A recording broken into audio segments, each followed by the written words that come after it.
Hey, it's me again. That's Randy. Randy. First of all, just want to thank all of the mothers out there. Happy Mother's Day to you all. Whether you're married or single, you got an important job. So I want to thank you guys. Now, there's been a lot of stuff going on this past week. Some crazy stuff that I've been seeing on YouTube. And so one of the craziest things that I seen is, and y'all probably seen it too, the 12-foot statue of the black woman in Times Square covering and standing in front of the two white statues. Well, as you know, those who've been watching me for a while, I don't really like to talk about racism and stuff like that. But I'm gonna talk about this because I was just thinking about this today on this Mother's Day. First off, I want to say that I really don't believe that statue represents black women as a whole. Maybe a segment, but not as a whole. I know, unfortunately, that the ratchet black women always find their way in front of a camera. And so if that's all you see on YouTube or TV is a bunch of heavy set women, and I'm being nice, I don't want to use the FAT word fat, but but let's be honest. You see a bunch of heavy set women up there twerking and stuff like that. That's not majority of black women. That's a segment. And unfortunately, in the black community, we do accept ratchetness. And unfortunately, the ratchets always find themselves in front of a phone camera doing ratchet stuff. So the outside world sees that and they make a statue because that's what they think all black women are. Is that what you see in Times Square? And that's not all of them. There's some of them, yes, but not all.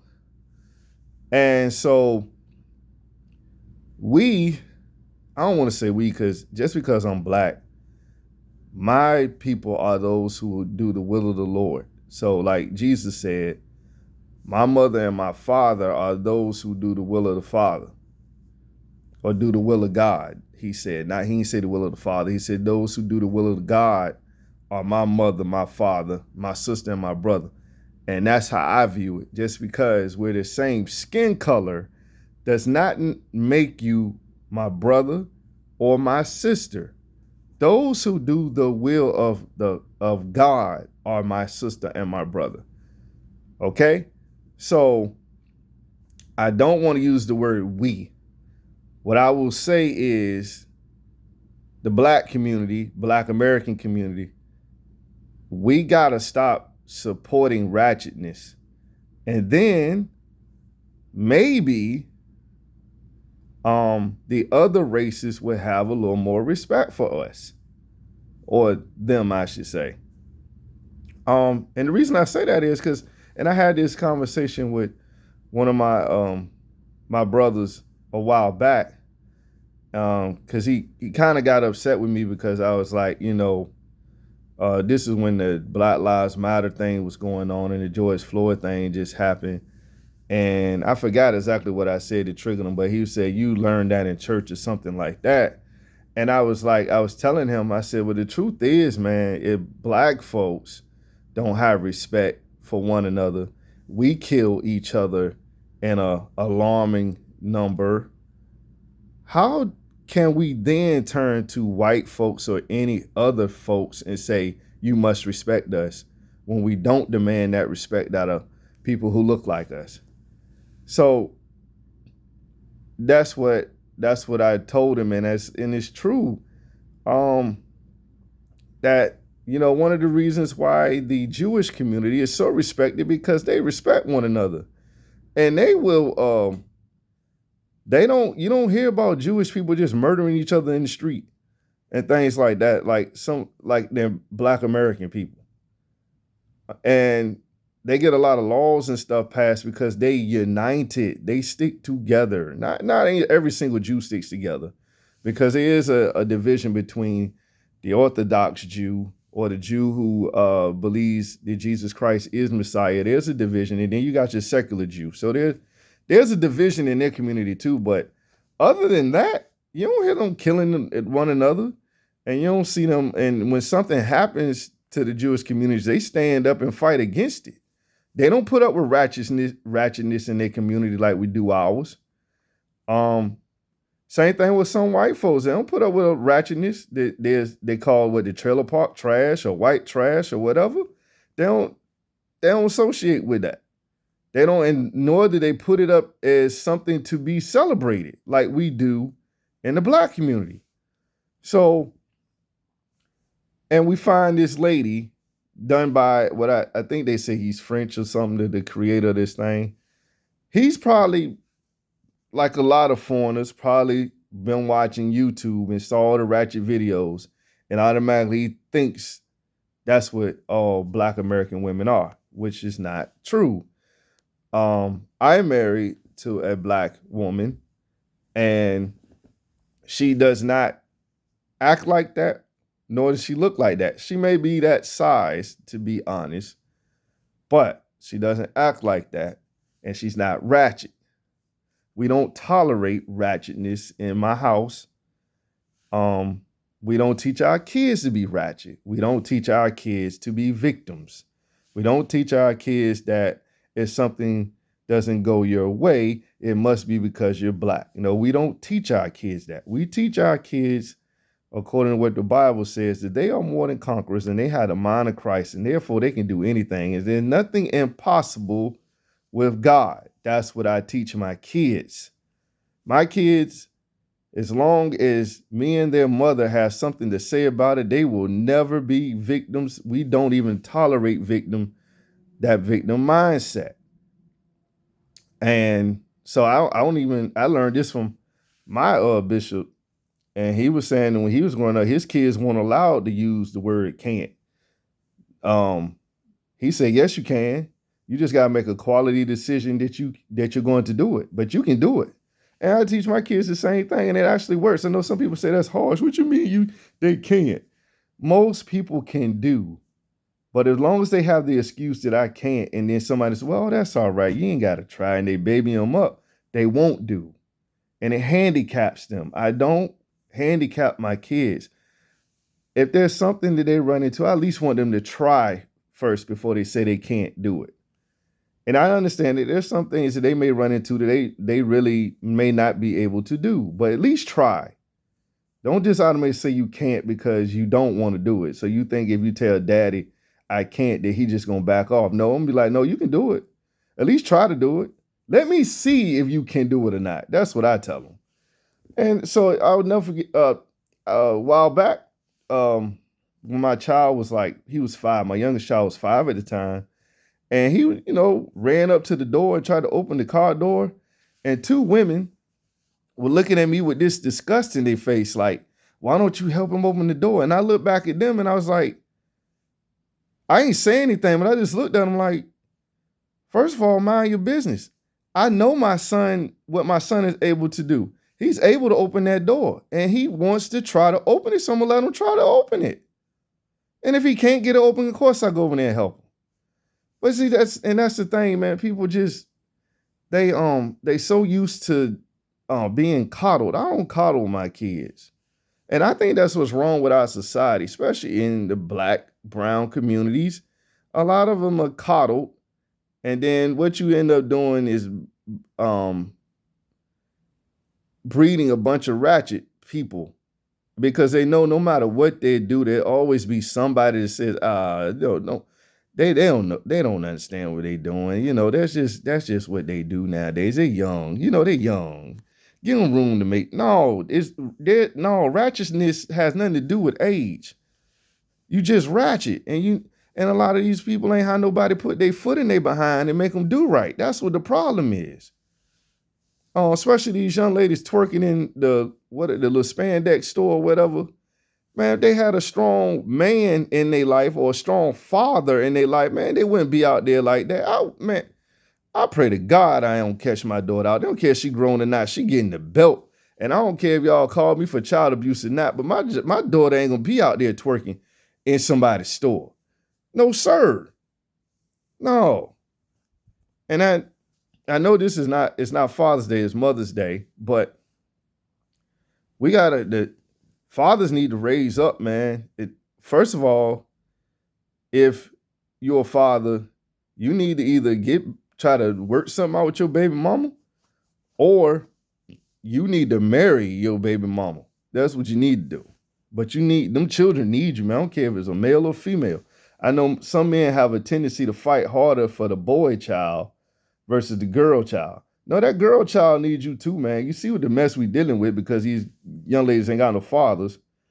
Man, and another thing that irked me too, and man, I told my daughter this the other day, I said, when you get your driver's license, sweetheart, you better not, when you get to the age, even if, you get to the age where you start dating, my daughter and my kids, we're not teaching them to date in high school because as a Christian, you date with the intent of marrying. So dating is like an interview. I learned that from the pastor this last Wednesday we went to church. I was like, that's a good way of looking at it. You're interviewing this person to marry. So when they get up in age and they are at a certain, not at age necessarily, but they're at a certain income level and things like that, then you can start dating. And we teaching my daughter how, to be a wife. So, but anyway, long story short, I know I got a little long-winded on that. I told her, you better not ever, ever, ever, ever, ever, when you go on a date, first of all, that young man should come pick you up. But if you happen to be the one driving, he better not let you be the one at the pump pumping gas. Man, that's why sometimes I wish I was built like the Undertaker. I ain't gonna lie. Because I wanted to choke slam this dude, but I'm not big enough and built physically enough to actually choke slam somebody. But I wanted to choke slam this young man, or at least pull him out the car. The girl is at the pump shivering. He's sitting his behind in the passenger seat chilling. And first of all, it's probably her car, and she probably using her money to put gas in it. The least you can do is get your behind out the passenger seat and pump the gas. And see, that's what I'm talking about. That's ratchet. That's ratchet. I wasn't brought up that way. My daddy taught me that I'm supposed to be the one pumping the gas. My mama ain't never, maybe now because my dad had little issues because he's older now. He's walking with a cane right now. So maybe now, Mom. But no, man, when he was healthy, my mama ain't pumped gas. She didn't even drive half the time. We went somewhere as a family, Daddy drove. Just like me now, I drive my family around. It's very seldom that I let my wife drive us around. Now unless I'm really am tired, or we on a road trip and I've been driving for like maybe 12 or 14 hours straight, then I'll let her drive so I can get some rest. But then as soon as I'm able to, once I recruit, I'm driving again. Man, but see, that's what I'm saying. And that's the problem in our community. And that's why most black folks like me, we are fed up with the victimhood nonsense. We fed up. Believe it or not, there are black folks like me that are tired of the ratchetness. We don't like it either. And it did my heart good. Then in some of the videos, a lot of black folks, men and women, condemn that stupid statue in Times Square. They're like, that don't represent us. A lot of black women like, that don't represent me. That ain't me out there. And so, but I wish more of us would speak out. But not enough of us do. So they're outside, especially these foreigners, like that must be how all of them are. No, we're not. All of us are not like that. Not all of us are like that. And there's people like me, like I said before, there's people like me that's tired of it too. Like that don't represent us. Just like these dudes walking around with their pants sagging and these gangbangers, that don't represent me. Guys don't speak for me. Al Sharpton don't speak for me. The pastor down there in Atlanta, I forget his name, but he don't speak for me. They don't. Just because we're the same color, they don't speak for me. They don't speak for all black folks. They speak for the commie liberal black folks, yes. But us on they don't speak for us. They don't. And we fed up with them, to be honest. I pray they get saved, though. I pray really do that they would allow Jesus to really come into their life and change their heart. That's what I really pray for. Because it's going to take the power of God to change their mind. The Bible says by the renewing of your mind. So if your mind isn't being renewed by the word of God, you're gonna be ratchet. You're gonna do some stupid stuff. You're gonna go along with some things that you ain't got no business going along with. So these people just need their heart changed. They need their minds renewed. But yeah, I was just like, man, this is crazy. And then another thing too, the division. Why was a statue put in front of two white men? You know what that is, man. They trying to take us back to the days where black and white folks were at each other's throats. And that's what they're trying to do. They can't have us unite and work together. Because I'll be honest with you, most of the people that I work with are white, and we get along great. And most white and black people do get along great. It's the stupid idiots in the media that want to stoke fires and bring up racism that ain't even really there for real. And same thing, the police, I'm not scared of the police. And there's a lot of black men out here that ain't scared of the police. I know every time you see a video, man, some stupid, I ain't gonna call the lady stupid. I try to be respectful. But the young man who was killed by a cop, and then his daddy later on ran another cop over that had nothing to do with the incident. His grandmother got up there, was like, y'all got to understand it. And I'm paraphrasing, don't quote me. This is not a direct quote of what she said, but she said something to this extent that, cops need to know how to learn how to deal with black folks. And she said we were scared of of cops. And I'm like, lady, I ain't scared of the cops. Man, I'm gonna tell y'all something. I live in Norfolk, Virginia. I love Norfolk, but there's parts of Norfolk that are dangerous. And it ain't, and I'll be honest with you, it ain't because of the white folks. It's because the folks look like me, and look like me. I did that on purpose. I don't want y'all think I really got a speech impediment. But no, seriously, people that look like me. So they had a movie night, a free movie night at one of the parks, and it was at night. And I told my wife, because it was in part of the city that was like not on the up and up. And I'm like, I told my wife, I said, when we get out there, if ain't no police there, I ain't staying. I said, seriously, I'm not staying if it ain't no police out there.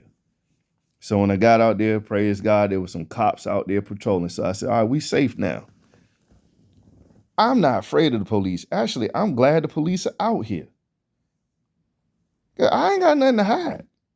Yeah, my foot might be a little heavy, so I've been pulled over times for speeding. But even then, I was respectful to the cop. I know I was speeding. And a lot of times they let me go. And there was one time I got let go when I should have been locked up, because that's how fast I was going. But he let me go. So, but I wasn't scared of him. And he was white. I wasn't scared of him. I was just like, man, I'm speeding. I was scared of going to jail because I knew, boy, the speed limit that I was doing, the speed I was doing, like, caused me, I could have had a felony. If he really wanted to be nasty, he could have took me to jail and put a felony on my record, because that's how fast I was driving. But that man let me go. Because for one, I was honest with him. I told him, I said, officer, I really don't have a good excuse of going the speed I was going, other than I'm trying to get to the Food Lion before they closed because I'm trying to pick up my son's birthday cake, but I know that still is not a reason to go as fast as I was going. And he said, okay. And he took my license back. He said, you know, you got a +5 driving record. I said, yes, yeah. He said, but you had a speeding ticket 3 years ago. He said, what was that about? I said that was around Labor Day weekend. It was actually a Friday evening, and honestly, I remember that ticket, and I was speeding, trying to get to work. He said, okay. And he said, you know, your tags expired too. I said, yes, officer. Actually, this is my wife's car, and we're working on getting the tags renewed. I just haven't had the money, but we're working on that, and we'll get it done soon. So he said, okay. So he went back to the car and came back. He said, no. Yeah, he told me about the +5 driving record after he had already came back from the car. Excuse me. So he says, I can tell by your driving record, you don't drive like this often. I said, no, officer, I don't. He said, okay, this might be against my better judgment, but I'm going to let you go. And he said, but don't let me catch you going this fast again. I said, no, sir, you won't. And he let me go because I was polite. And I didn't give him no attitude. I ain't asked him what you want. You know, I seen the videos, man. Y'all be doing stupid. Bro, it's 2025, man. Most of these, can I let y'all in on a secret? It's 2025, man. Most of these cops don't even want to pull you over, especially if you're black, because they don't want the hassle. So that's why I don't understand why y'all still be getting shot by cops. You really doing something stupid to get shot by a cop in 2025. Because I'm telling you from experience, most of the time they don't want to pull you over because they don't want the hassle, especially if you black. I'm just being honest with you. But if you're going to be stupid and push their buttons, man, yeah, I seen the videos. Some of y'all just getting locked up because y'all stupid, man. Y'all just dumb. Stop being stupid and you won't be having to worry about getting arrested. Seriously. So there was another thing outside of the statue. Now this story is kind of old, but it's a little interesting. Shedeur Sanders situation. And all these black celebrities coming out saying that the NFL is racist. And I'm like, how is the NFL racist because Deion Sanders' son didn't go number 1? But yet, we forget about Cam Ward, who's black, out of Miami, Florida, went number 1. And who actually, the reason he went number 1 is because he was actually better than Shedeur. So how's the NFL racist when the first quarterback of the draft is black? And my team, the Commanders, Jane Daniels, black. Baltimore, Lamar Jackson, black quarterback. The quarterback for the Bears, black. Even Geno Smith done made a comeback, black. Mahomes, biracial, but you biracial, they consider you black. But black. Russell Wilson, black. Who else? The Cardinals quarterback, black.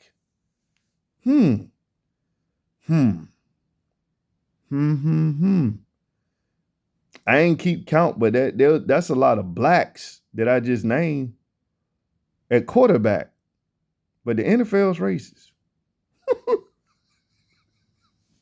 Bro, you can't make this stuff up, man. These people are just stupid.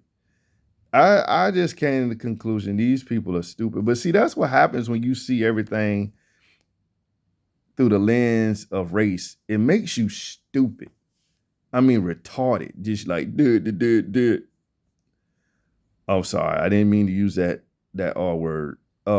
But it does make you do. It put your brain on tilt. I'm glad I don't live like that no more. I used to, but I'm glad the Lord freed me from that because it makes you stupid, just dumb. You got a man who got drafted #1 as quarterback who's black, but the NFL's racist. Oh boy, black coaches too as well. There's a lot more black coaches nowadays than there were when I started watching the NFL when I was a kid. A whole lot more black quarterbacks because when I was growing up, we had Randall Cunningham and Warren Moon were about the two. And then in the 2000s, you had Mike Vick. But back in the 80s, late 80s and 90s, when I started really watching football, we had Randall Cunningham and Warren Moon was the two off the top of my head that I could name. Oh, and Doug Williams in 87 won the Super Bowl with the Redskins. Outside of them three, it wasn't a whole lot of black quarterbacks, man. It's so common in the NFL now. It's like it's not even special no more to see a black quarterback now. It's because it's more and more common now. But the NFL's racist though. Oh, and not only that, they brought a black militant rapper up at the Super Bowl, and some black so-called gangster rappers on the Super Bowl before that. But it's racist though. All because one quarterback didn't go in the first round like everybody thought he would. And actually, from what I hear from people who, some of the people who know them or been in the interviews and stuff, and they show some of the clips with him and Cam Ward working out. And I love Cam Ward's response to this because he was like, I'm a football player. I want to be known as a football player. Because Shador was trying to get the man to do a rap song. He's like, I don't want to do a rap song. I play football. I'm not a rapper. I want to be known as a football player. And Shador started, smirking and laughing. I'm like, that's exactly why he went #1 and you went whenever you went. And you might get cut. You know what I'm saying? So it's like racist though. NFL's racist. All them black folks in the NFL nowadays, racist though. Okay. Boy.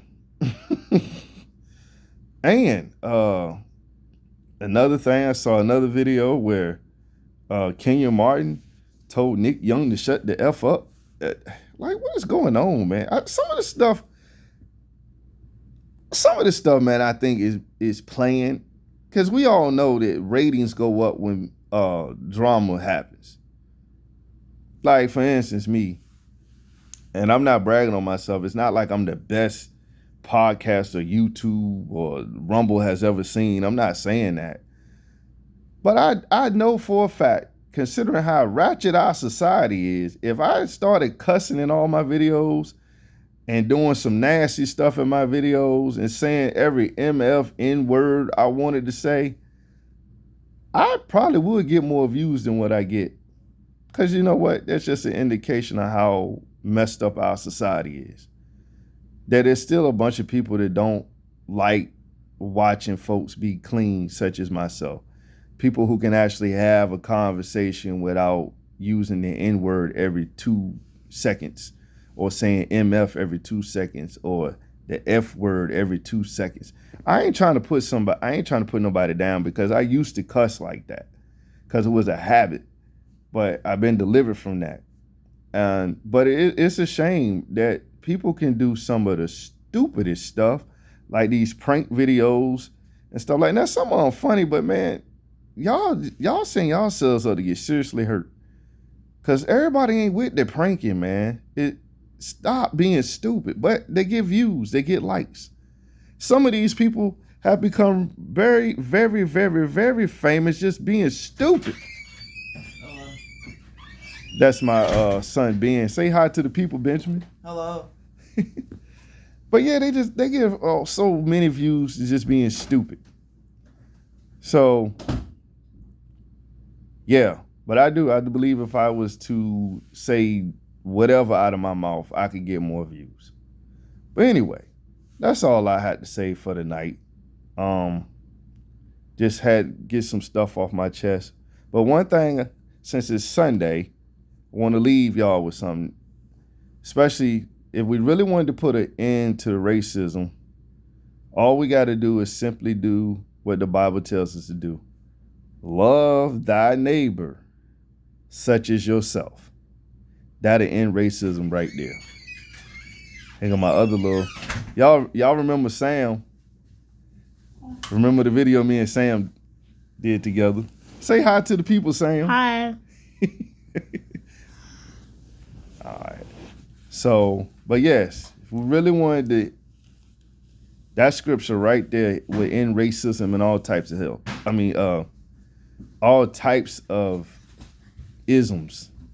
Love thy neighbor such as you love thyself. I can't put it no more simpler than that. All right. Well, y'all have a blessed night. Talk to you later. All right. Bye.